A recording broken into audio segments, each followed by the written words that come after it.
Sasa kwa leo tutaanza na mzee pale na tutakuwa tumegawanyika mambo mawili. Jambo la kwanza leo tunaweza tukaanza sehemu ya kwanza, kesho sehemu ya pili. Tutakuwa tunaona mambo gani ambayo laiti angejua akayafanya ujanani, leo uzee wake ungekuwa mwema, au laiti asingeyafanya ujanani, uzee wake ungekuwa zaidi.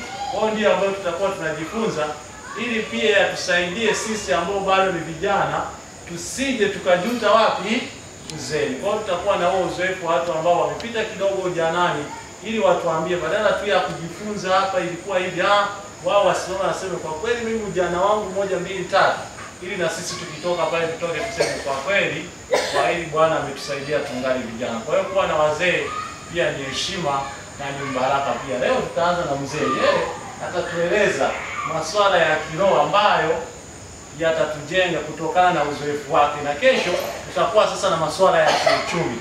Kwa mzee nikukaribishe kwa dakika chache kwa sababu muda si mrafiki, lakini tutaendelea tena kesho. Karibu sana. Asante.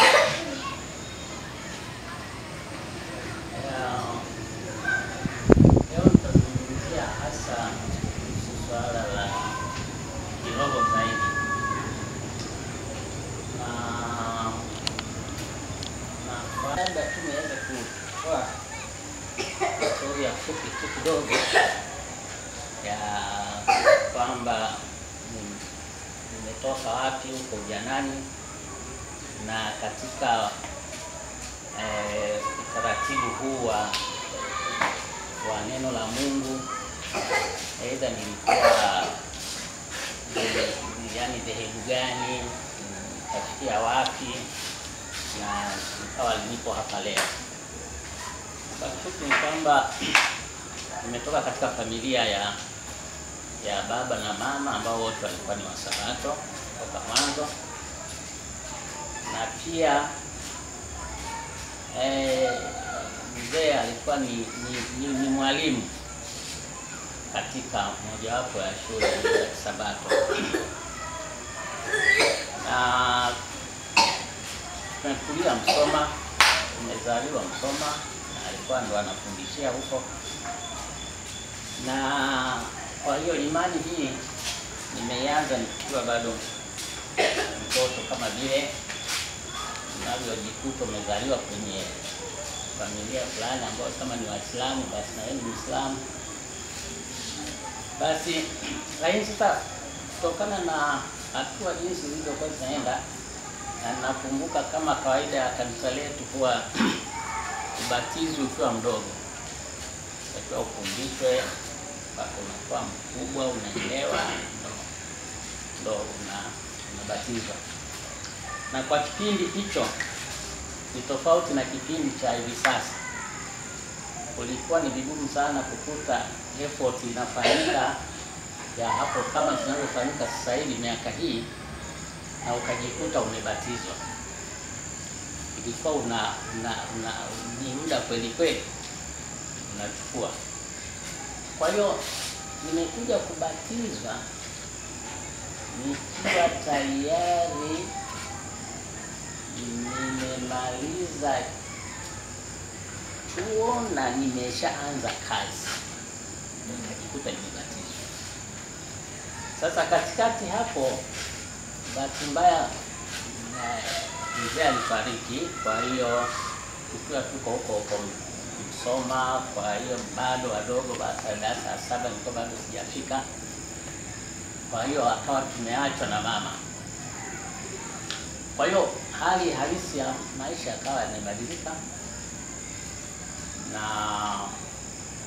ikawa sana sasa ni masuala ya elimu, hasa kupambania elimu. Maana baada ya hapo ilibidi sasa mama hawezi kuendesha maisha, kwa hiyo ikabidi arudi na watoto wake kwao. Kwa hiyo ina maana tulitoka Msoma kwa tumerudi sasa mkoa wa Simiyu. Sasa tukija kwenye masuala ya kiroho, unakuta sasa kuanzia kipindi hicho na hizi shule zetu za Kisabato zilikuwa ni chache sana. Kwa hiyo nyingi tumejikuta ni katika shule hizi za serikali kama kawaida, kuanzia primary, sekondari, lea huko.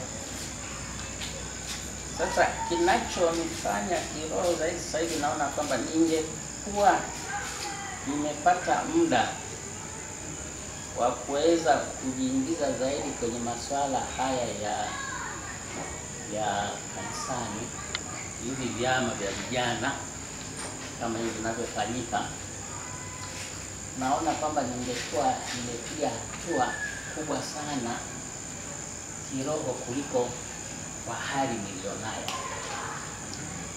Na kwa kuchangia tu ni kwamba kwa vijana wa sasa hivi kwa kweli masuala ya vyama ndani ya kanisa ni masuala muhimu sana. Ni muhimu kweli ambayo inaweza kukusaidia kujenga na uelewa zaidi hata usomaji wa Biblia inasemaje, kwa sababu unafundishwa vyote kwa mpigo. Kwa hiyo kiroho zaidi naona kwamba ningekuwa nimepata nafasi hiyo ya kuingia kwenye vyama hivi vya vijana kama ilivyo sasa hivi, ningekuwa niko mbali zaidi imani. Na huwezi kujipima vizuri kwa sababu unaweza kujikuta nafikiria hivyo, lakini kama vile tunavyosema kwamba unapozidi kusoma zaidi kwenye masuala ya kiroho ndio unavyozidi kujiona kwamba kumbe bado uko nyuma kiasi gani, kwamba kumbe bado kabisa sijakaribia hata nusu, jinsi mtu anavyoendelea kusoma zaidi neno la Mungu. Lakini kwa upande mwingine niliona ilikuwa sasa ni jitihada binafsi zaidi kuweza kuona kwamba sasa hebu nishiriki zaidi sasa kwenye masuala ya kiroho zaidi. Kwa hiyo kwa leo kwa kifupi tu zaidi naweza nikasema kwamba kama ningekuwa nimepata bahati hiyo ya kukulia katika mustakabali ule wa kujumuika katika nafasi hizi au katika masomo haya kwa ajili ya yanayofundishwa na vyama vya vijana, kuna tuseme kuanzia PF kuendelea huko master guide, na unakuta kweli mtu unakuwa na msimamo mzuri zaidi kiroho kuliko huyu ambaye nimekuja tu katika of course naenda na sali kanisani narudi, lakini ni tofauti kule kwenda kusali kanisani na unatoka unaenda chuo au naenda kazini narudi, kwa sababu naenda kusali, huwa ni muda mfupi sana kuliko huyu ambaye anajikita anakuwa kama na wiki nzima ya mafunzo kwa ajili ya masuala ya kiroho. Kwa hiyo tu mimi ninachosema kwa kwamba uzoefu wangu ambao nimeupitia upande wa kiroho, ninajiona kwamba ningekuwa nimepitia kwenye hivi mafundisho haya ya vijana haya, kwa tafakari yangu naona kwamba ningekuwa niko zaidi katika uelewa mzuri wa masuala ya kiroho kuliko ilivyo hivi sasa. Naomba niishie hapo. Mbarikiwa sana. Jamani, mnasemaje? Amina. Tumesudi kwamba yani kwa yote kwamba angevulishwa tu kwamba sasa rudi ujanani kwenye masuala ya kiroho, usingemkosa kwenye idara ya nini? Sasa vijana sijui tumesikia. Ndio maana nimesema tunatamani tujifunze kwa wazee ili kusudi wao watueleze, ili na sisi baadaye tusije tukasema nikirudishwa ujanani ningeingia idara ya nini? Basi idara ipo. Kwa hiyo niwaombe tu vijana, hicho ndicho mzee tushauri kwamba laiti angerudi ujanani fanya jambo kuu moja, ni kuingia kwenye idara ya nini? Ya vijana. Sasa kesho mzee tutakuja na kwamba aidha ni swala gani ambalo lilifanya ujanani limefanya maisha yako yawe vizuri, au kuna jambo gani pia ungelifanya ujanani unaishi maisha yako yangekuwa vizuri zaidi. Kesho tutakuwa na hilo, na baada ya mzee hapa tutapata mzee mwingine pia mpaka itakapofika Ijumaa. Lengo ni hicho kusema ni kwamba ni kutuepusha na sisi ujana wetu kupitia kwao tujifunze zaidi. Mnasemaje? Vijana wangapi wanasema na mimi sasa ni kama hata sikuwepo nitajitahidi nijiunge ili na mimi mzee wangu niseme kupitia idara ya vijana leo ndo nitakuwa hivi. Hebu funga tu mikono ingawa tutapitisha fomu. Haleluya. Baada ya sehemu hiyo nzuri tutaenda sehemu ya pili na baadaye tutamalizia sehemu ya tatu. Na sehemu ya pili ambayo tutaenda kwayo, tutaenda kwenye kuomba. Maana ni wiki ya nini? Ya maombi. Ni wiki ya maombi. Na kwenye kuomba tutaimba nyimbo mbili. Na baada ya kuimba nyimbo mbili tutaandika maombi yetu, tutaweka pale. Tutayaomba. Baada ya hapo ndipo tutamalizia sasa sehemu ya mwisho ya somo. Nitajitahidi.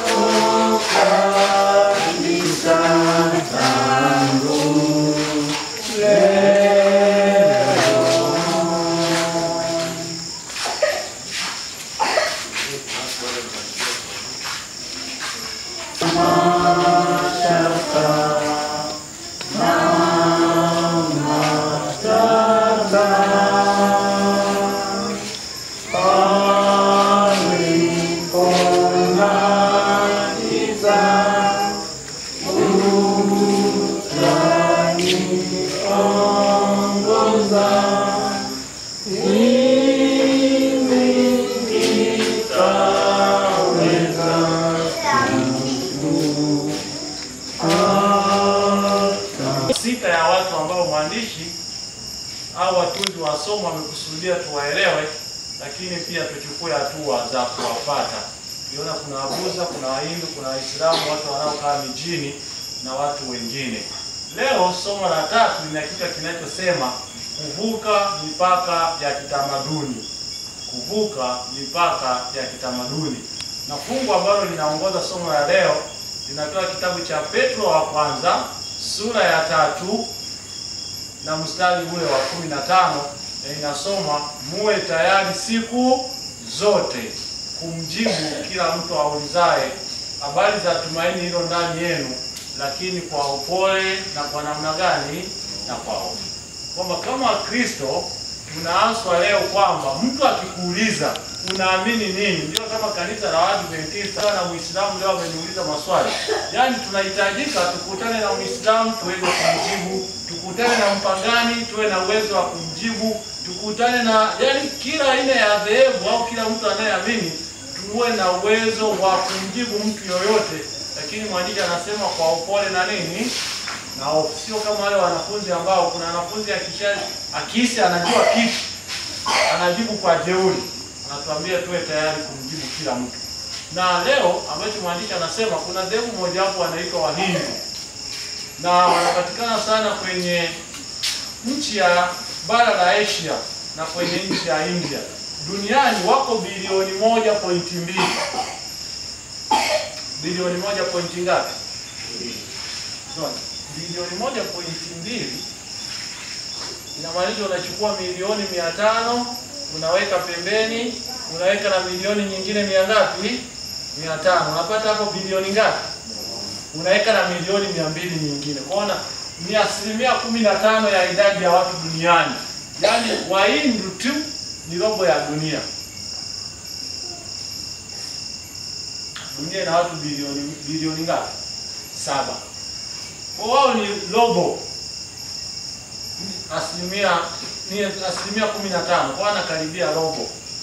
Kwa ni moja wapo ya madhehebu ambayo yana watu wengi, 15%, wako bilioni 1.2.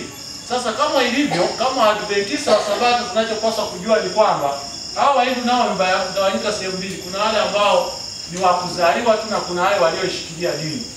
Na mwandishi anachotaka kujua leo kwamba Wahindu kama Wahindu walivyo na madhehebu mengine, hakuna watu ambao yaani kwamba imani yao completely haifanani na Waadventista wa Sabato.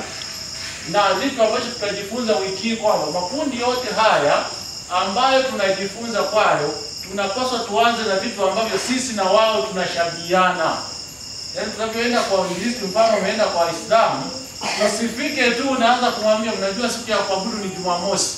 Na anasema hiyo ndio wakati fulani tunakosea. Tukienda kwa Roma unawaambia unajua nyinyi mnaabudu sanamu. Anasema tunapaswa tuangalie vitu gani tunafanana nao kwanza. Alafu tukishakubaliana hivyo, ndivyo tunaenda kula ambapo tunafanyaje? Tunatofautiana. Sasa anasema hawa hizo ambao tunasema ni bilioni 1.2, kuna baadhi ya vitu ambavyo tunafanana nao kama Adventista. Cha kwanza kabisa ni maadili ya familia. Yaani sisi na wao tunakaribiana, tunashabihiana masuala ya maadili ya familia. Wao wanaamini kwamba wanapaswa watoe sadaka, wawe na upendo, watoe huduma kwa wanadamu na wafanye ibada. Na wanatakiwa kwamba familia inapaswa iwe na ibada ya asubuhi na ibada ya wakati gani? Wa jioni. Kwa wao wanaamini pia kwenye ibada kama sisi ambavyo Waadventista wa Sabato tunasikizwa tuwe na ibada. Na hii sio kwa wao, tulikuwa madhehebu mengi. Kwa unapoenda kwao, unaweza ukaanza na umuhimu wa ibada ikawa ni sehemu ya kuanzia. Lakini pia wao wanaheshimu binadamu, yaani wazee na wazazi. Mafundisho yao yanasisitiza, yaani wanasisitiza kwamba waheshimu wazazi, lakini pia waheshimu nini? Wazee. Sasa pamoja na hayo, changamoto kubwa ya kwao ni kwamba wao wanawachukulia Wakristo kama ni watu hawaruhusiwi kuchangamana nao. Na anasema kwa nini wanafanya hivyo? Wanajua kabisa ni watu wa dini tofauti, tamaduni yao ni tofauti. Kwa hiyo hata tukienda kama Adventista, wakati fulani hawatuelewi. Wao ukiongea tu Ukristo, tayari wanaenda kwa Katoliki.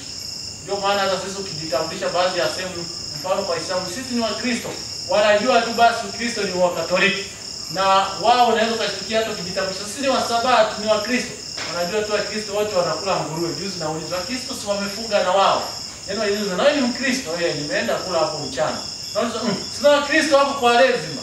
Yaani wanahisi sasa kwamba kwa kuwa Waislamu wamefunga, basi na Waislamu wao kwa Wakatoliki wao kwa lazima, basi wanajua Ukristo ni nini?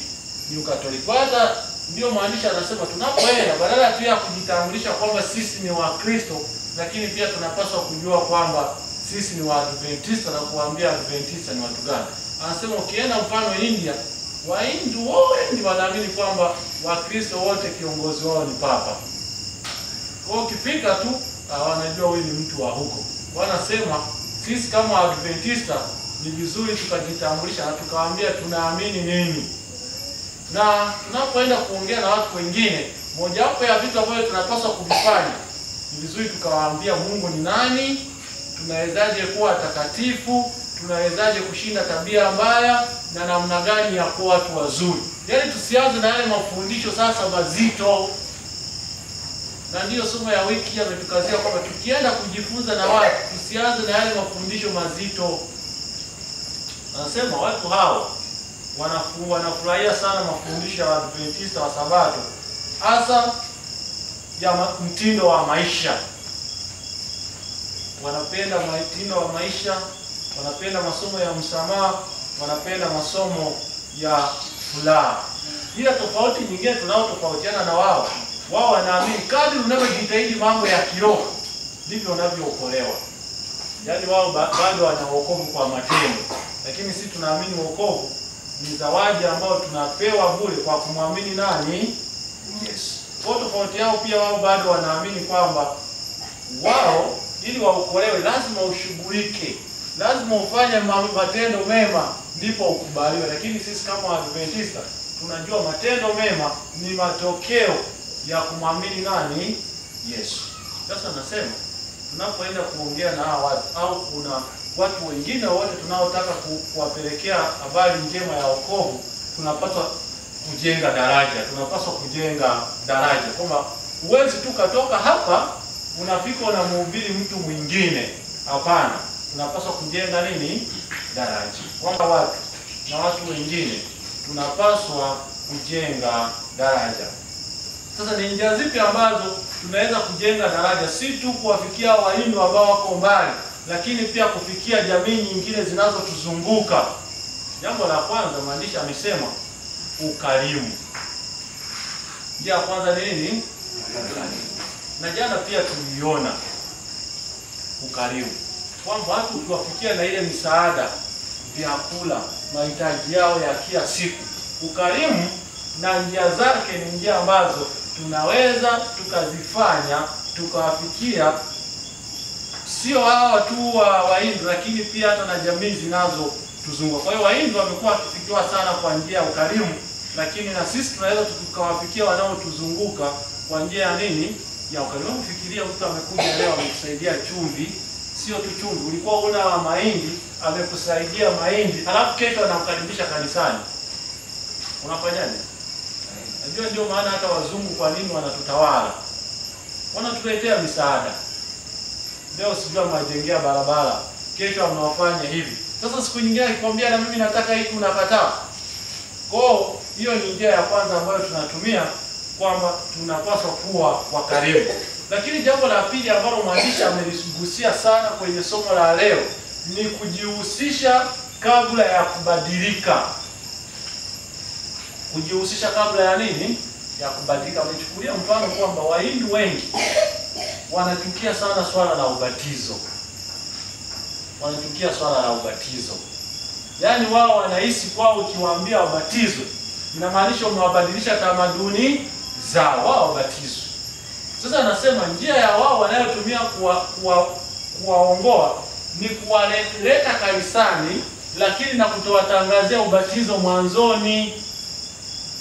Baadaye wao wenyewe ndio wanaomba ubatizo baada ya kujifunza na kusikiliza na kuelewa. Anasema hata sisi tunapaswa kuhakikisha kwamba tukivuta watu, sio tu amekuja leo jitoa ubatizo. Unajua kuna wakati umekaribisha tu mtu leo, au ni sabato ya wageni, au ni kanisani, alafu nataka siku hiyo hiyo akiita wito wa ubatizo naye afanye nini? Abatizwe. Anasema wanapaswa kuambia watu kujihusisha kabla ya kubadilika. Ajifunze kwanza, aelewe. Yaani hata kuna wakati vitu fulani akivielewa, aje yeye mwenyewe aache. Ndio kuna wakati tunaweza kushangaa mtu labda alikuwa huko anauza pombe, au alikuwa ni yeye anataka siku tu amekanyaga kanisani, basi yale maisha yake yote ya mwanzo siku hiyo hiyo aanze ukurasa mpya. Mwandishi anagusia kwamba tunapaswa kuwafundisha kujihusisha kabla ya kufanyaje? Ya kubadilika. Wajifunze, wamuelewe Yesu, wapate. Lakini jambo jingine ambalo anasema tunaweza kutumia kama kujenga daraja, na limekuwa pia likitumiwa kuwafikia Wahindu, ni kuwa na mtu wa amani. Nilipokuwa nikisoma somo hili, mtu wa amani, nikajifunza mambo makubwa sana, kwamba hata sisi tukifanya effort hivi, tunakusudia kuwa na effort mwezi wa ngapi hapa? Mwezi wa 5. Tunapaswa kutafuta mtu anayeitwa mtu wa amani. Kwa lugha nyingine mwandishi amesema mtu wa amani ni mtu mwenye ushawishi. Unajua hata huko kanisani pamoja na kwamba kuna washiriki, lakini tuna mtu mwenye nini? Mwenye ushawishi. Hata kule mtaani hatupati tu muda wa kuuliza, lakini ile kwenye mtaa ule kuna mzee kabisa, unajua kwamba mzee fulani akiongea huu mtaa unamfanyaje? Unamsikiliza. Kama tunapofanya mikutano yetu ya Injili, ni vyema tukatambua mtu wa amani ambaye kupitia kwake aidha akiongoka au akiongea maneno, jamii iliyoko pale inafanyaje? Inamsikiliza. Mwandishi anasema kipindi cha mitume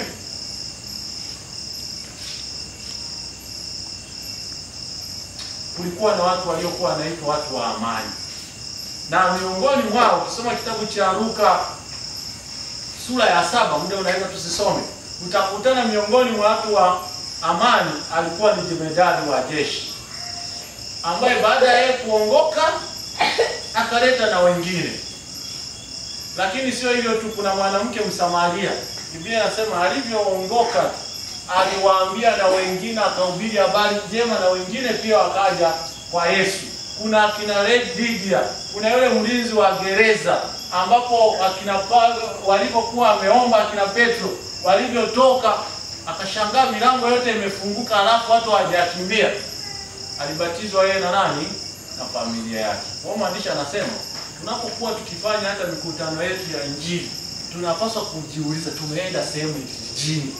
Ndio kuna wakati sisi tukifika tu basi, kwa kuwa tuna vyombo, tuna spika, tuna kamati za kiroho, tunaanza mahubiri hapo kwa hapo. Tukifika tujue kwenye hiki kijiji nani mtu wa amani, yaani mtu gani akiwa karibu na sisi mambo yetu yatakubalika kwa urahisi. Yaani wakiona mpaka na mzee fulani anahudhuria ule mkutano. Ndio maana anasema ili kuwafikia watu imekuwa ikitumika sana hii mbinu ya kuwa na mtu anaitwa mtu wa nini? Wa amani. Kwa hiyo tunapoangalia tumeweka sijui pale effort wapi, tutafute huyo mtu wa amani kiasi kwamba kupitia kuongoka kwake atawavuta na wengine kwa nani? Kwa Yesu. Atakuwa ni mfano mzuri. Atakuwa ni mtu ambaye watu watasema na fulani ameongoka. Basi dini itakuwa ya kweli. Lakini njia nyingine ambayo tunaweza kutumia, mwandishi amesema ni kuwa na kituo cha ushawishi. Kuwa na kituo cha ushawishi. Jana tulikuwa tunasema, tuliona kwamba kule Thailand wale wa Buddha wao kwenye kufundishwa kupitia njia ya ushawishi wanafundishwa lugha ya nini? Ya Kiingereza. Anasema kuwa na kituo cha ushawishi. Yaani tunaweza kuunda kitu ambacho either amesema inaweza vikawa ni vikundi vya biashara, inaweza ikawa labda kuwa na mgawa kinachoendeshwa kiadventista, au kuwa na yaani watu wakikiona kile wanasema niliwahi kuona sehemu. Mtu mmoja juzi alikuwa ananiambia aliajiriwa kule Mikusini. Kulikuwa na kikundi fulani cha Waadventista walikuwa wanauza maziwa. Sasa anasema maziwa ya kule unaweza ukapewa na maziwa sio ya ng'ombe, ukapewa na maziwa ya vitu vingine. Sasa alipofika, alikuwa ni mtumishi aliyeajiriwa, akaambiwa kama unataka maziwa yaliyo salama, nunua, kuna kikundi cha Wasabato pale kinauza nini? Maziwa. Lakini usiponunua kwa hao, unawezekana ukanywa maziwa yasiyo ya nani? Yasiyo ya ng'ombe. Kwa maanisha anasema tunaweza pia kuvitumia hivyo kama vituo vya ushawishi, kwamba tukawa na kitu ambacho tunafanya kama Wasabato na kakawa ni kama somo la kurejea. Wakisema nini? Kuna mgao pale wa Sabato. Kuna sehemu unakuta nataka nini? Kuna mgeni wako wa kulala. Kuna hoteli fulani ya Kisabato, wahudumu wa pale na vitu vingine. Na hizo kwa hiyo anasema kule wamekuwa na vituo vya ushawishi vinafundisha mapishi, vinafundisha mtindo wa nini?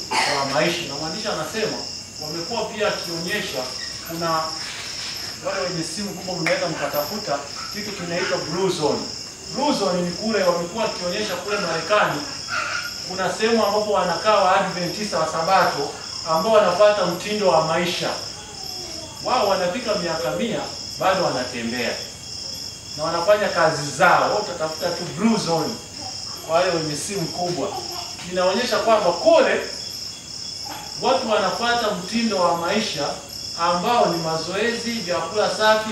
Wanafika miaka 100 wakiwa bado wana nguvu na wanaweza kufanya kazi zao. Kwa hiyo anasema imekuwa ikitumika pia kuhamasisha kwamba kumbe tunaweza kuwa na mtindo mzuri wa maisha. Kwa hiyo sisi pia tunaweza kutafuta kitu ambacho kitakuwa ni cha ushawishi, ili kila nguvu ya maombi. Nguvu ya nini? Kwamba ni kuwatembelea, ukajua shida zao. Ukajua shida zao. Mtu anakwambia mwanangu anaumwa, mkaomba akapona. Hata mchukuliaje Mungu wako? Ataona kumbe Mungu. Na nilikisema hiki hata jana. Ukikuta mtu ana shida, hata angalia wewe ni Msabato, yaani unaweza kukuta mtu umemtembelea, mwanae anaumwa, alafu namwambia tuomba, anasema wewe ni Msabato, simuombee mwanangu. Ni ngumu sana. Mtu akiwa kwenye shida yuko tayari kupokea kila aina ya nini?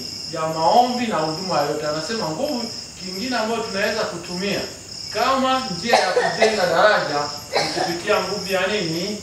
Ya maombi. Kutana, watembelee, waulize kile wanachohitaji, omba pamoja nao, na kupitia hayo sio tu imekuwa ikitumika kuwafikia wale watu, na sisi pia inaweza kutumika kutusaidia kuwafikia watu wengine. Jioni ya leo ninapokuwa nikikamilisha, anasema Mungu anawaita vijana kushiriki upendo wake kwa watu wa jamii hii ya Kindu, lakini na kwa watu wengine pia. Maagizo tulilopewa kama kanisa la Waadventista wa Sabato ni kushiriki habari njema kwa ulimwengu mzima, na mojawapo ya kundi ambalo mwandishi amesema linapaswa kufikiwa ni kanisa hili, ni kundi hili la Wahindu. Na anasema kupitia vitabu vya Ellen G. White ambavyo tunaviamini, anatusii na lugha ili kuwafikia watu wenye njaa ya haki. Kwa tunapaswa tuvuke vizuri, badala ya kujua kwa sisi injili yetu inaishia hapa, injili yetu ni ya kabila fulani, injili yetu ni ya kitu fulani. Hapana, tunapaswa tuhakikishe kwamba injili yetu inafikia kila mtu. Jioni ya leo Mungu atusaidie, ingawa hatuwezi kufika na kuwafikia Wabuza Wahindu ambao wako kule India ambao ni bilioni 1, lakini tunaweza kuwaombea. Sio tu kuwaombea, lakini pia tunaweza kufanya vitu kwa ajili ya watu wanaotuzunguka hapa wapi jirani, kupitia mbinu hizi ambazo zimekuwa zikitumika kuwaombea, kutafuta mtu wa amani, lakini pia na kuheshimu vile vitu ambavyo wanavifanya. Bwana atubariki sana jioni ya leo kwa jina la Yesu. Amina. Amen. Bwana Yesu asifiwe. Bwana Yesu asifiwe. Amina. Mwisho wa ibada yetu imefikia mwisho. Nikianzia na mkono wangu wa kushoto kwa utambulisho aliotuletea ombi ni mzee wetu Maluo. Tutaka kumpa shukrani. Bwana Yesu asifiwe. Amina. Na mchungaji wetu kwa jina nimesahau, atajitambulisha mwenyewe. Bwana Yesu asifiwe.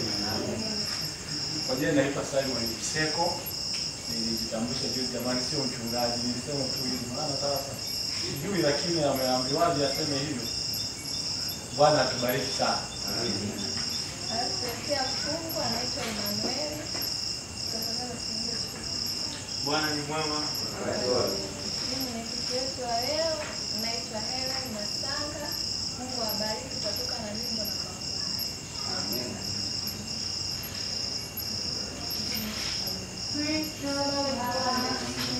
Tusimame kuomba kuhitimisha somo. Tuonyesha jambo gani ambalo akipata fursa ya kurudi ujanani atalifanya. Lakini pia tumeleta maombi mbele zako. Na baada ya hayo tumeona njia ambazo tunaweza kuzitumia. Zimekuwa zikitumika kuwafikia Wahindu, lakini pia na sisi tunaweza kuzitumia kuwafikia watu wengine wanaotuzunguka. Tusaidie kuwa wainjilisti wema wa kufikisha neno lako ili tukae tayari kuwafikia watu wote wanaotuzunguka. Jioni ya leo tunapotawanyika, tembea pamoja nasi.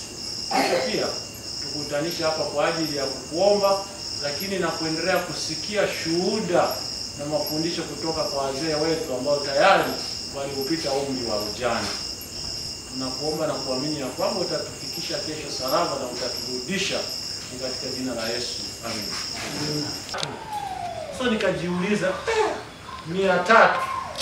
Sasa wao wameishi muda mrefu, watatuambia kitu gani kiliwafanya walifanya ujanani ili waje kuwa na ndoa bora. Hilo ndio tutakayojifunza kesho. Sasa kwa leo tutamkaribisha mzee atuambie vitu gani ujanani vimemsaidia hadi leo kuwa mzee bora kwenye masuala mengine ya kimaisha. Mzee, karibu sana.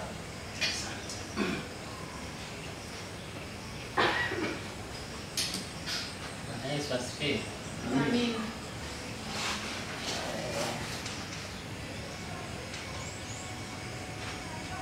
Nilipopata hii taarifa ya kuzungumzia swala kama hili, nikawa kidogo nimepata changamoto ya kuona kama kweli hata atakavyosimulia mtu akajifunza kitu, kwa sababu maisha yanatofautiana inavyotokana na miaka inavyokuwa. Enzi zangu hizo ni tofauti sana na enzi ya sasa hivi, vijana wanaoajiriwa sasa hivi. Kwa hiyo hata yule mchakato wa kutafuta maisha ni unatofautiana, ila kwa sababu ya kwamba natakiwa tu hapa kuelezea katika hali kama hiyo nilipokuwa nilifanyaje au ningetamani ningefanya nini size ningekuwa labda na maisha mazuri zaidi.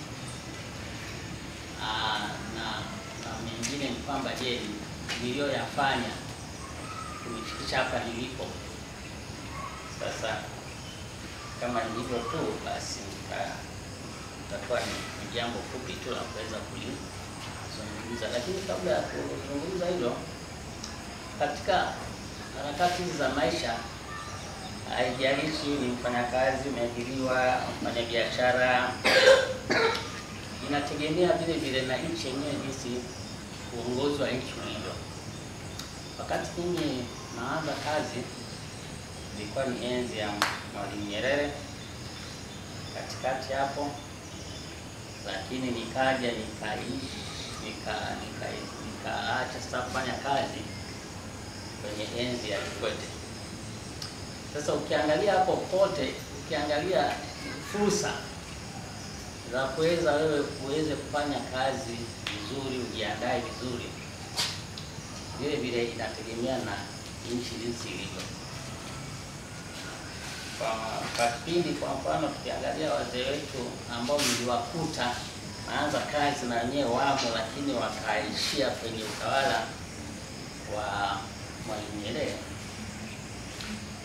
utakuta kwamba mpaka sasa hivi utakuta ni watu ambao wako kwenye maisha ya kawaida sana sana sana sana, kiasi ya kwamba kama ni shida wanazo, kama wengine wanasema hivi kweli alikuwa waziri, alikuwa waziri. Sasa ni tofauti waziri wa wakati huo na waziri wa sasa hivi. Kwa hiyo vile vile, kwa sababu kulikuwa na masharti ambayo lazima unasainishwa kabisa unapoajiriwa kazi. Unasainishwa kabisa kwamba wewe uruhusiwi kuwa na nyumba ya kupangisha, uruhusiwi kufanya biashara, uruhusiwi. Yaani kwa hiyo unakuta kwamba unategemea ni kazi hiyo. Kwa hiyo mpaka unapostaafu basi ni yale mafao yako ambayo sasa ndio unaweza yakakusaidia kuendesha sasa maisha. Na kwa uhalisia ni kwamba mishahara yetu huwa ni midogo sana kwa waajiriwa. Wewe mwenyewe usomeshe watoto ule, hata kuweza kufanya maendeleo mengine na ujiwekeze ili ya kwamba hapo utakapostaafu na maisha mazuri kidogo, inakuwa ni changamoto. Ila kwangu mimi nisemee tu ni kwamba kitu ambacho kimenifanya labda nikaa nimefika hapa nilipo,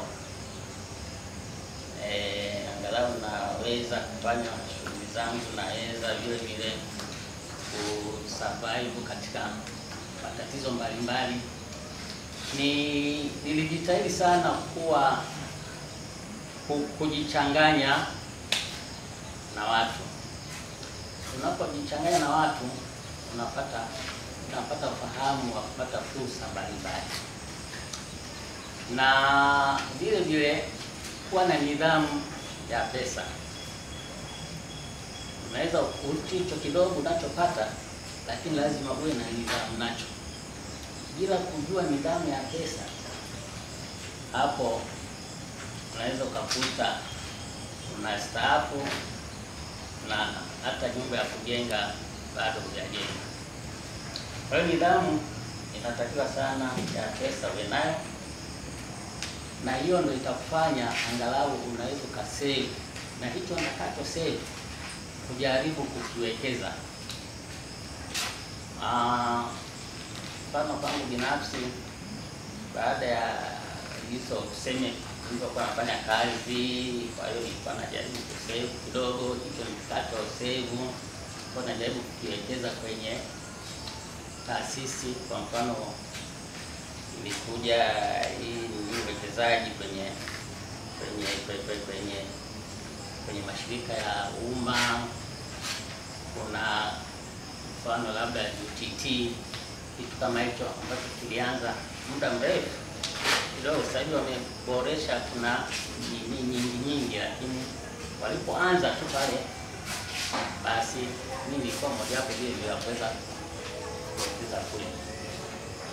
Kwa hiyo hicho sana sana ndo kimenifanya nikawa katika hali kama hii mpaka sasa hivi, baada ya vile vile ya kupata vile vile na mbinu nyingine tofauti, kwa sababu ya kuwa unawasiliana na watu mbalimbali.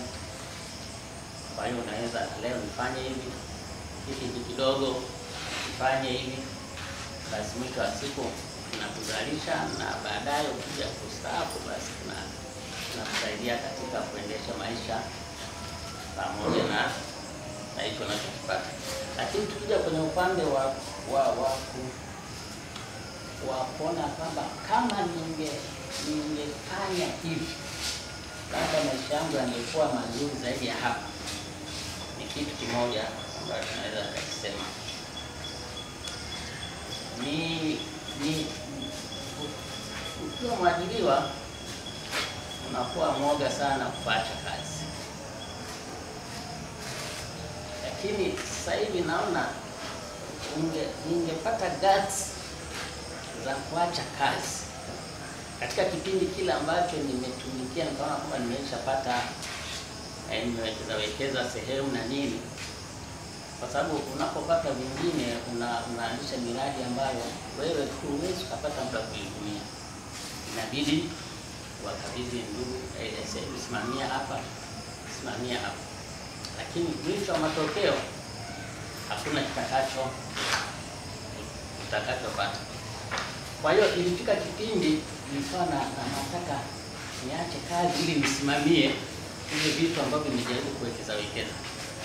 Lakini sasa ule woga na maamuzi kama kweli niache ili na uhakika kweli hii biashara inaweza kaniendesha, niache mshahara ambao najua kila mwezi napata, hiyo ilikuwa ni mtihani na sikuweza kwa na gati za kuacha. Lakini nafikiria kama ningeweza sasa ningekuwa nadhani siko katika hali kama hii. Kwa kifupi niishie hapo. Mungu awabariki sana. Nimshukuru mzee. Mimi binafsi nimejifunza pia, sijajua upande wako, maana imetupa mtazamo mwingine, hasa kwa vijana ambao tunahisi, kuna wakati tunahisi kutoajiriwa, yaani unahisi kama hujatendewa haki. Juzi nilikuwa naangalia tangazo la TRA, walitoa nafasi 1000 tu. Wangapi waliziona hizo nafasi za TRA? Nafasi zilikuwa 1000, ila majumuisho watu walioomba ni 135,000. Nafasi zinazoombwa ni ngapi? 1000. Kuna nafasi zile za walimu, waliomba walimu 120,000 kitu, hapo wanaotakiwa ni 8,000. Sasa kupitia kwa mzee nimepata uzoefu, anasema laiti ujanani au kwenye shughuli zake za kazi angejua muda fulani akaacha kuajiriwa akaamua kujiajiri, angekuwa zaidi ya pale. Ile tu ikanitia moyo kama kijana kwamba kumbe hata ikitokea hujapata ajira usijihisi nini hatia. Yaani usijihisi hatia. Wakati fulani mimi labda niseme sijaajiriwa, kwa kweli sijawahi ajiriwa, na wakati fulani huwa nafanya tu kazi privately. Sasa huwa yaani hata nyumbani huwa wananiona kama, yaani wanahisi kabisa kila siku wananiombea ili nipate ajira serikalini, ili niwe na uhakika wa mshahara wa kila nini. Kila mama ananiambia, "Si ukiajiriwa serikalini una uhakika wa mshahara wa kila nini?" Yaani sio hivyo tu, hata mke, yaani yeye anatamani tu asikie ile niko wapi. Lakini hata mimi nikiangalia nakuwa na mtazamo wa mzee, nikipiga hesabu sijaajiriwa, lakini ninachokipata nje ya kuajiriwa nikilinganisha na, lakini bado wao tuondoe mtazamo wa kwamba ili kutoboa maisha simaanishi tusiajiriwe.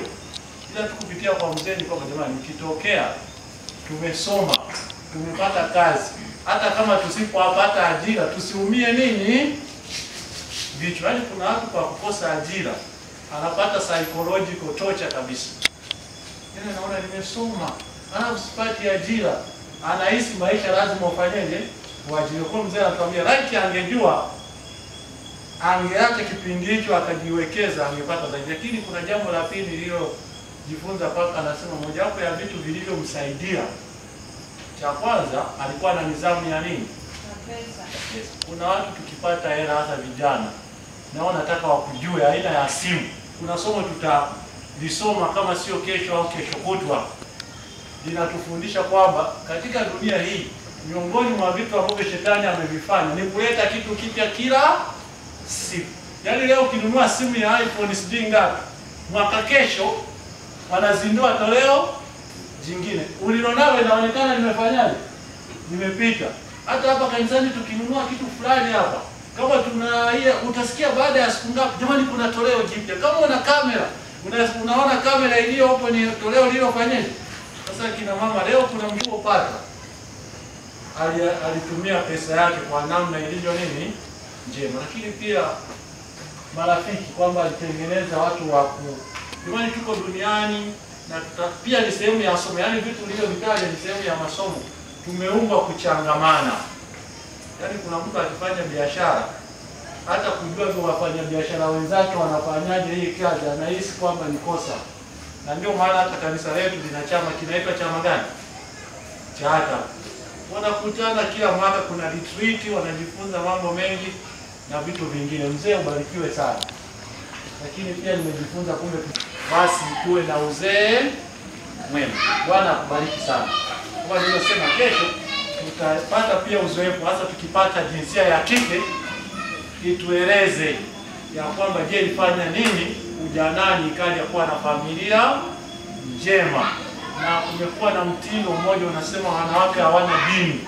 Hata hilo walikutana nalo kwamba ukiolewa na Muislamu basi wewe unakuwa Muislamu. Tutapata pia kama tukipata mtu ambaye atatupa uzoefu huo kesho wa jinsia ya kike, vitu gani alifanya vilimsaidia, na hata tukipata wa kiume wawili itatusaidia sana.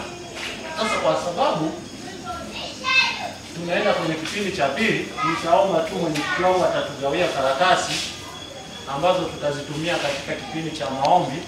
Kunywa kwa bahati mbaya kwenye nchi za wenzetu kuna baadhi ya vitu haviruhusiwi kufanyika chini ya umri wa miaka 10 na ngapi? 18.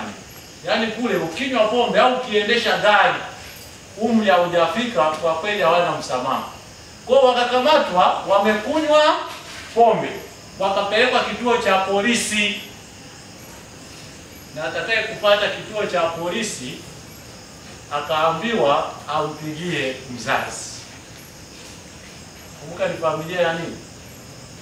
Ya Kiadventista. Baba msabato. Mpigie baba. Wewe upiga picha.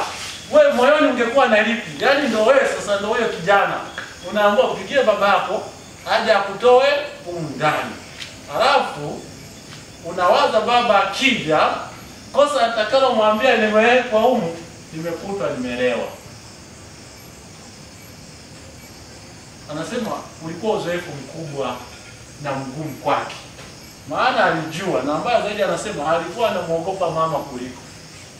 Mama aje anikute nimelewa. Tunaona tu shule, mzazi akija akuta mtoto amefanya kosa, kwanza anakwambia umeniaibisha. Mwandishi anasema wewe ndio ungekuwa mzazi ungefanyaje? Maswali yako kwa wote. Acha mtoto, wewe ndio ungekuwa mzazi sasa, mwanao aliyemlea vizuri yuko PF au yuko ambassador, unapigiwa simu sasa, anakuambia mama njoo nitoe kituo cha polisi, nimekamatwa, nimekunywa nini. Mwandishi anasema hiyo ilipompa wakati mgumu. Mama yake alipokuja hakutarajia alivyomuona mama. Anasema mama yake alikuja kwa sura nyingine ambayo ilimuumiza zaidi. Yaani alitarajia mama yake akija akifika nyumbani atukame, apigwe, apewe adhabu za kutosha. Ila mama ndo alikuwa rafiki, mpaka yeye akajihisi hatia zaidi kuliko ambavyo angepewa adhabu. Sasa mwandishi anasema hivi, tunamuonaje Mungu? Ni picha gani ya Mungu watu wa kidunia wanayo katika majiji. Je, na sisi tunayo Mungu kwamba yaani kuna wakati tunahisi kabisa kwamba kila tukikosea tayari Mungu amefanya nini? Ametuadhibu. Na hata leo nilibahatika kwenda Bunju. Mtu namuuliza, mbona huku Bunju mvua inanyesha sana? Aniambia, nyie kule katikati ya mji mnatenda dhambi mno. Hivi jamani, si tuko hivyo? Unasikia tu mtu anakuambia siku hizi sisi tuna mafuriko sana, dhambi zimezidi. Yaani tuna mtazamo wa Mungu kwamba kila tukitenda kosa anatuadhibu pale. Ndio ambacho mwandishi leo anatamani tujue kwamba kuna wakati hata sisi kama Adventista tumeenda kwenye huo mfumo tukihisi majiji tunayokaa tayari yamelaaniwa kwa sababu yana dhambi nyingi. Kwambia Mungu wetu hayuko hivyo. Yaani leo tunapaswa kutoka kwamba Mungu wetu ametuita na anataka kutuhakikishia kwamba hata kama tuko kwenye majiji bado Mungu anapenda majiji. Yaani isifikie sehemu tukasema, tumepata mafuriko, magonjwa yamekuwa mengi sana hapa Dar es Salaam, mara dengue, tumezidisha dhambi. Na tukahisi basi tayari tumeachwa. Na anasema sio tu watu wanaoshiriki imani ndio wana haki ya kukumbatiwa na Mungu. Mungu anatupenda sote. Ndio ambacho tunapaswa tutoke nacho leo. Mwandishi anasema tangu mwanzo Mungu amekuwa akihitaji kuongea na watu wake. Tangu mwanzo Mungu amekuwa akihitaji kuongea na watu wake. Kwa nani? Kutoka 25 mstari wa 8 anasema, ndio, nao wanifanyie patakatifu ili nipate kukaa kati yao. Asante. Nao wanifanyie patakatifu ili nipate kukaa kati yao. Mwandishi anasema Mungu amekuwa na shauku ya kukaa na watu wake siku zote. Ndio imekuwa kusudio lake. Na anasema ndio maana aliamua lijengwe hekalu aliloonyeshwa Musa. Lilikuwa ni kwa madhumuni ya kufundisha ili wafuasi wa Mungu waweze kuelewa mpango ulioandaliwa kumaliza mateso na dhuluma na kuunda dunia mpya ambayo wanadamu wanaweza kuishi katika furaha ya kudumu. Madhumuni muhimu Musa aliyopewa na Mungu ilikuwa ni kwamba alitaka kukaa pamoja na watu, nao walitengenezee, walifanyia patakatifu ili nipate kukaa pamoja nao. Mpaka leo hitaji la Mungu ni kukaa na watu wake. Ndicho ambacho Mungu anahitaji hata kwetu leo.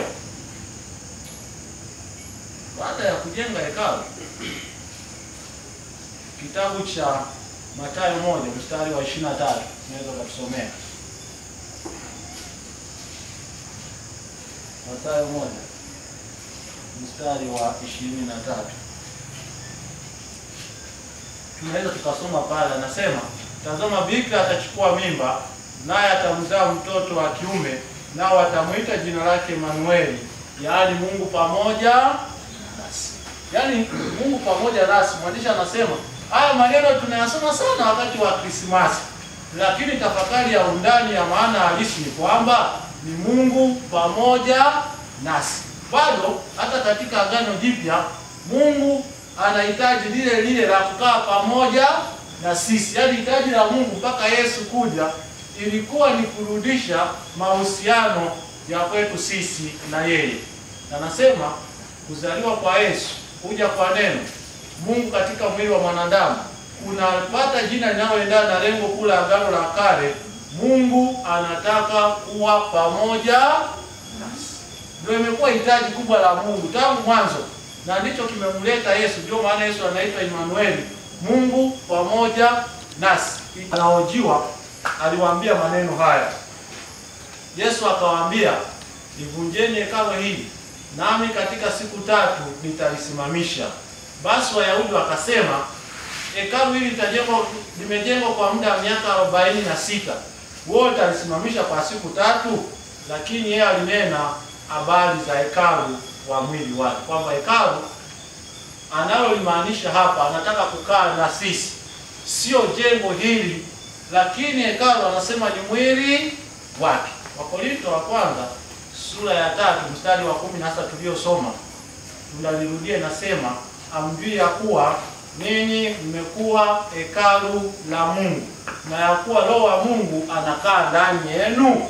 Mwandishi anachotaka kusema, tukizingatia ni kwamba Mungu anahitaji akae ndani ya hekalu lake, na tunaposema Mungu anahitaji kukaa ndani ya hekalu lake, anahitaji kuishi katika maisha ya kila mtu mmoja mmoja. Yaani lengo la Mungu, anahitaji aishi ndani yangu, aishi ndani yako, aishi ndani ya mzee au aishi ndani ya mtoto.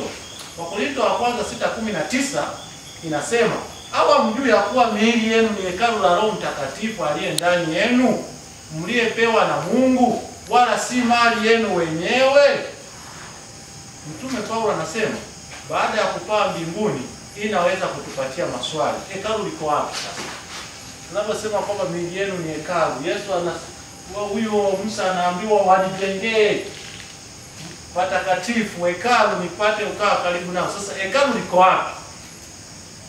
Wapi ambapo uwepo wa Mungu unakaa? Unajua kuna wakati unaweza kashangaa mtu akiwa huko, akifika kwenye jengo hili basi anakuwa mtulivu, anakuwa mpole, tena hata kama ni watoto na mvinyo na mwambia wewe nyamaza, huko kwenye hekalu la Bwana, na tunaandika hapa Bwana yuko ndani ya hekalu lake, dunia inyamaze kimya. Leo mwandishi anatamani kujua hekalu la Mungu ni zaidi ya jengo. Miili yenu ni hekalu la nani? Yaani kama tunavyokuja hapa tunapaheshimu, tunapaswa kujua hata miili yetu hii ni hekalu la nani? La Mungu. Ni hekalu la Mungu. Kwa kama tu unajiuliza, hivi ningekuwa kwenye hekalu ningeishije? Ningefanya 1 2 3. Hivyo tunapaswa kuitendea miili yetu. Sasa anasema sasa haikuwa maana kurudi kwa mfumo wa agano la kale. Yesu mwenyewe angeweza kuwa hekalu tena kwa sababu yuko mbinguni, lakini jambo la kushangaza kuwa leo hii hekalu ni wewe. Kwa hiyo unasema hekalu, tuko ndani ya Mungu, anataka kukaa ndani ya hekalu lake. Hekalu ni mimi na nani? Sisi, kila mtu ni hekalu lake. Ndiyo wewe pamoja na upungufu yako na ubora wako, udhaifu na nguvu zako, Mungu anataka kuishi ndani ya moyo wako. Ndio ambacho tunapaswa tutoke nacho, kwamba mimi, kila mmoja aliye hapa, Bwana anahitaji kukaa ndani yetu. Ndio maana anatuambia hamjui miili yenu ni hekalu la nani? La Roho Mtakatifu. Anasema na kwa sababu hiyo maisha yetu yote yanapaswa kumheshimu nani? Kumheshimu yeye. Huwa na shangaa wakati fulani niliwahi kubahatika kuwa na safari ya wiki kama 2 na au madereva wa serikali, na walikuwa na bosi wao. Kwa kweli nilijifunza, sijui ule ni unyenyekevu au ni uoga, lakini nilijifunza vitu sana.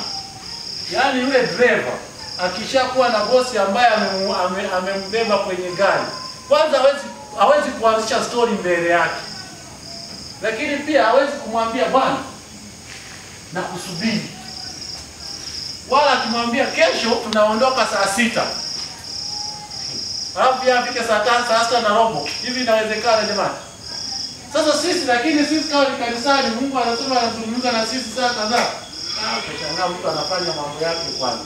Kwa anasema kwa sababu miili yetu ni hekalu la Mungu, anasema kwa sababu hiyo maisha yetu yote yanapaswa kumheshimu yeye. Anasema, lakini mwandishi anaendelea kusema, Ellen G. White kwenye kitabu cha Acts of Apostles au Matendo ya Mitume ukurasa wa 9 nasema, kanisa ni njia ya Mungu ya kuleta wokovu kwa wanadamu.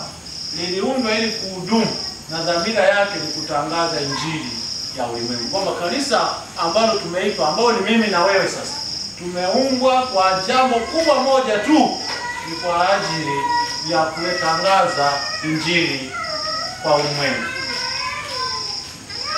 Anasema neno la Kiyunani linalomaanisha kanisa linamaanisha jumuiya ya watu wanaoangalia nje, wale walioitwa kutenda na kuhudumu kwa ajili ya wengine. Mbele kama hiyo mpaka leo wale wanawake wapandi mpaka leo, yaani pale panaonekana ni patakatifu kanisani, yaani utakuta mpaka leo wanawake wapandi pale panaonekana ni patakatifu, ila huku pingine hata kama ana matangazo yeye anakuja pale.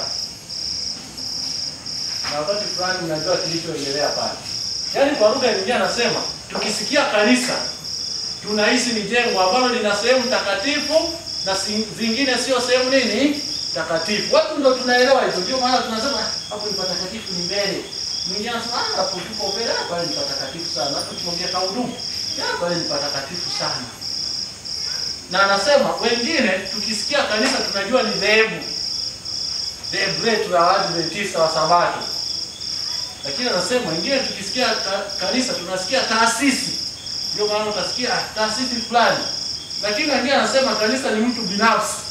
Kia mwingine anakuambia kanisa ni mtu binafsi, ukishakuwa tu mahusiano mazuri na Mungu ni kanisa. Anasema lakini kanisa ni watu wa Mungu walioitwa kwa kusudi la huduma. Kwamba yote kwa yote tukisema kanisa ni mkusanyiko wa watu wa Mungu walioitwa kwa kusudi la nini? La huduma. Kwamba kama mfanye huduma atuiti wengine, basi haina maana ya kuitwa nini? Kanisa. Yaani kama tukiwa na jengo tu hapo, tukawa tunakuja kusali wenyewe, atuiti wengine, basi maana halisi ya kuitwa kanisa inafanyaje? Inapotea. Kanisa ni watu wa Mungu walioitwa kwa ajili ya kuwaita watu wengine. Watu walikuwa waendi wapi? Makanisani. Hata sisi huku tulilazimika ibada zikawa ni nini? Fupi. Kwa anauliza, sasa kama kanisa ni jengo, kipindi kile cha COVID ambapo kule Ulaya watu walikuwa hawakusanyiki, kanisa la Waadventista kule Ulaya lilikuwa halipo. Kwa anasema kanisa tunapaswa kujua kwamba kanisa ni zaidi ya jengo, kanisa ni sisi. Kwamba ingawa majengo hayakuwepo, ingawa watu walikuwa hawakusanyiki, lakini bado kanisa lilikuwepo, maana watu walikuwepo. Kwa kanisa maandishi anataka kusema hata kipindi cha COVID, ingawa watu walikuwa hawakusanyiki makanisani, tena mpaka makambi tuliahirisha baadhi ya maeneo, lakini haimaanishi kanisa liliisha wala kanisa halikuwepo liliondoka. Wanasema kwa hiyo kanisa ni watu, sio majengo. Haimaanishi tusijenge, ila cha msingi anachotaka mwandishi tukiwekeza ni kwamba mtazamo wa kanisa ni mpana zaidi ya majengo. Yaani kama tunavyowekeza kwenye majengo, tunapaswa tuwekeze kuwahudumia na kuwavuta wengine waje kwa nani? Kwa Yesu. Hiyo ndo kazi ya kanisa. Lakini wengi wetu tuko tayari kujenga majengo makubwa, ila kwenda kuhubiri au kuchangia effort, tunaona hiyo sio kazi ya nini? Ya kwetu. Mwandishi anasema kanisa ni watu na si majengo. Kanisa linahusu wanafunzi wa Kristo, si tu mipango ya ibada. Kusema tu tuna ibada hizi, tuna ibada hizi. Kanisa ni zaidi ya hiyo. Kanisa ni si dhana ya kufikirika, ni mwili ulio hai, ni jumuiya ya waumini. Anaendelea kwa kusema kanisa ni njia ya wokovu. Kanisa ni njia ya wokovu. Kwani linawaelekeza watu kwa Yesu. Ni chombo cha huduma, ni kundi la watu wanaoleta uwepo wa Mungu unaobadilisha maisha popote waendapo. Kwa kanisa lengo lake kubwa ni kuhakikisha kwamba waumini wake wanapokuwa sehemu yoyote wanawabadilisha watu waje kwa nani? Kwa tukiwa na jengo kama hivi, lakini kupitia waumini wake watu hawamuoni Yesu, tunakosa maana halisi ya nini? Yaani hamna umuhimu wa kuwa kanisa pale. Yaani sawa na kuwa na nyumba au ina bati zinazovuja. Ndio kuwa na kanisa ambalo waumini wake hawasaidii watu kumjua nani? Kumjua Yesu. Leo tunapokaribia mwisho. Tunapokaribia mwisho, mwandishi ana haya ya kusema. Tunapokuwa tuko kanisani, kipaumbele chetu cha kwanza ni kipi? Je, ni kujenga tu hivi majengo yale makubwa? Je, ni kuita tu sisi ni Waadventista wa Sabato? Au ni kufanyeje? Je, kweli watu wanamuona Yesu kupitia sisi? Mwandishi anatushauri kwamba kanisa lengo lake kubwa ni kuwafanya watu wamuone nani? Wamuone Yesu. Tufikirie sasa, je, kanisa letu kweli hili la hapa Baruti linawafanya watu wanamuona Yesu? kwenye programu tulizonazo, ibada zetu, kwenye vipindi vyetu tunavyovipanga, je, kanisa linafanya sehemu yake ya huduma ya kuwaleta watu kwa Yesu? Hitaji kubwa la kanisa kuwepo katika ulimwengu huu ni kuwafanya watu waje waone upendo wa nani? Wa Mungu. Mwandishi anasema